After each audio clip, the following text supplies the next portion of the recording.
Have you ever met someone who's really hot, but they just have a really bad personality, and it ruins everything about them?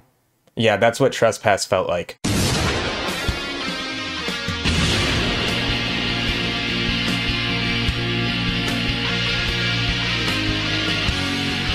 thought I was filming you? Oh yeah!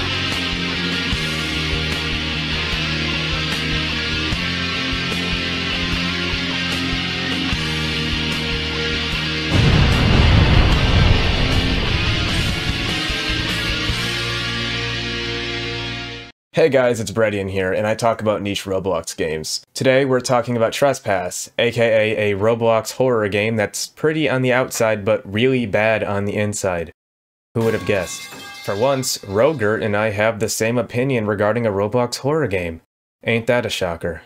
I first played the game in 2021 and I beat it, but I could not, for the life of me, remember much of what was happening. So I replayed it for the video. Big mistake, by the way. I think what originally caught my eye regarding this game was the thumbnails and promotional material. The game looks really clean on the outside, and the later parts of the game are actually really well built and detailed. However, I think the majority of players never got to see the good parts of the game, because Chapter 1 is absolute torture. I mean, it's not as bad as other Roblox horror games, but it's still pretty bad. The only reason why I liked Chapter 1 was because it was shorter than most Roblox horror games. And a shorter game means I can get it over with faster. That's the best gift you can get while playing bad video games. The plot of the game revolves around you trying to find your grandfather's necklace. You start Chapter 1 at a campfire, then your grandpa disappears, then you hold W for extended periods of time until you find a mansion, you enter, and immediately want to escape because there's a monster in there. For some reason that I can't explain other than just calling it poor writing, you're tasked with escaping, but you're not allowed to go back out the way you came. There's even a sense of urgency like, oh, there's a dead guy and a monster, I have to escape as soon as possible. But I have to find a crowbar and pry open the floorboards to find a key that leads to the basement? Alright, well that wasn't so bad. Even if it was kind of annoying, it didn't last more than 10 minutes, so I can't complain much. Oh wait. Yeah, so the game teleports you to Chapter 1, Segment 2, the part of the game where I know most of the players rage quit. It's the part of the game where you have to collect a bunch of items in order to fix a car, while the monsters are constantly after you. I think the craziest thing about this game is that people actually convince themselves that it's a good game through and through. Mr. Sabanji claims that it was everything that Identity Fraud wanted to be, and rated the game as an A-tier Roblox horror game. Keep in mind, this guy also called Alone an A-tier horror game. You can watch my video on that one if you'd like, but you shouldn't play either one. This other person argues that Trespass is one of the best story mode horror games ever, and when somebody had an opposing opinion, he claimed that your opinion is unlike most. Maybe Trespass really is one of the best story horror games of all time. Maybe I should stop bothering with Resident Evil 4 and play this for the rest of my life. Why save Ashley when I can just go around mazes searching for items? Are we out of here yet? No. Knight, I really don't want you to die, okay? Like, I really want you to stay. I found the wheel. Jump scare. No, like, I have unlimited lives, so. Oh. Jump scare's so good they did it twice, because I'm stuck. You gotta take all the money, and then I'm stuck. Me and Pichu can't die. Trespass is such a groundbreaking and amazing Roblox horror game. I've never seen a Roblox horror game where you had to search for items in an area with a monster that insta-kills you and takes away one of your lives. I've never seen this before in my entire life. I'm joking, by the way. But I wish I wasn't. Anyways, yeah, you fix the car and then wait for the bridge to drop for some reason and make your way to Chapter 2.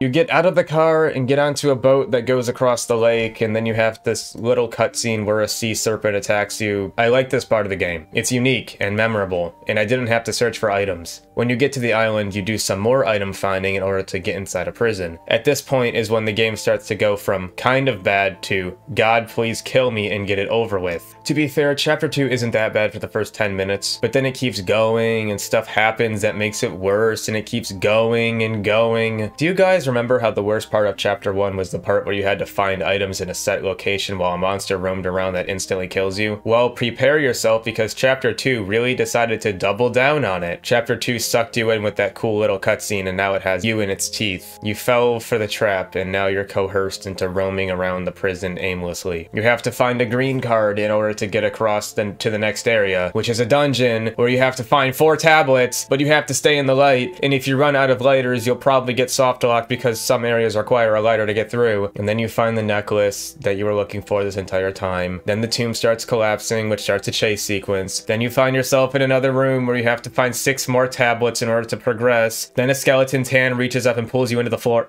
Chapter 3 is by far the longest, with my playtime for it being an hour. And this is with 4 other people, by the way. Why do Roblox horror games have to overstay their welcome? Why didn't you try to split Chapter 3 into 2 parts? It would have made the game less painful. So you have to help some spirits or whatever. You find a little girl's teddy, then you solve some puzzle that I ended up Googling because I wanted this game to be over with. And then the part of the game I actually liked. The combat part. You have to go around killing zombies around the church. Wow, just like Resident Evil 6. I'm literally Leon S. Kennedy. And then doing all 3 of those side quests, you're teleported to the second part of Chapter 3. You have to do some lengthy ass cutscene that I learned nothing from. It was a definition of in one ear, out the other, except what was going into my ear was a rod made out of broken glass. I would have much better not heard any of it. It pretends that it's gameplay, but it's just a giant cutscene. Except you have to manually make the characters start talking. Then you do some reading for about 6 minutes and you're brought to the fetch quest part. You have to find 7 candles and then put those 7 candles on 7 runes, I think.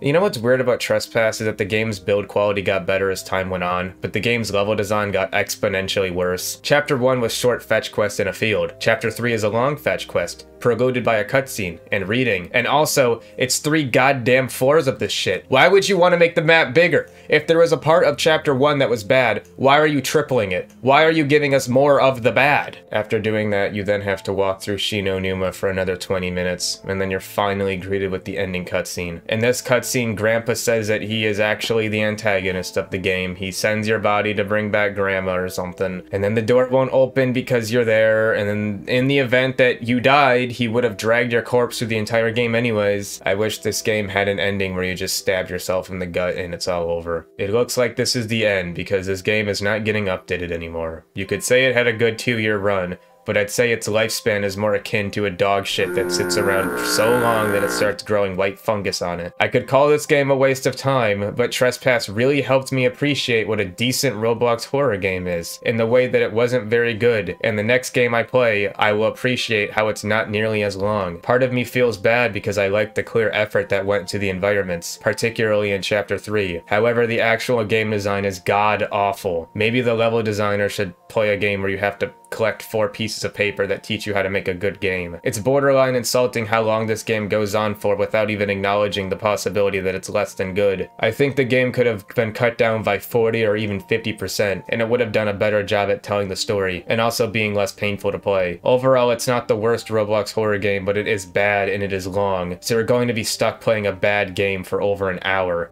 Okay, it's 5 in the morning and I'm beyond destroyed from playing this game. I'm Breadian and I talk about niche Roblox games. Thanks for watching. Please consider checking out my other videos. Bye. All I want to do is get... Gosh, skibbity dop dop dop. Yes, skibbity dop.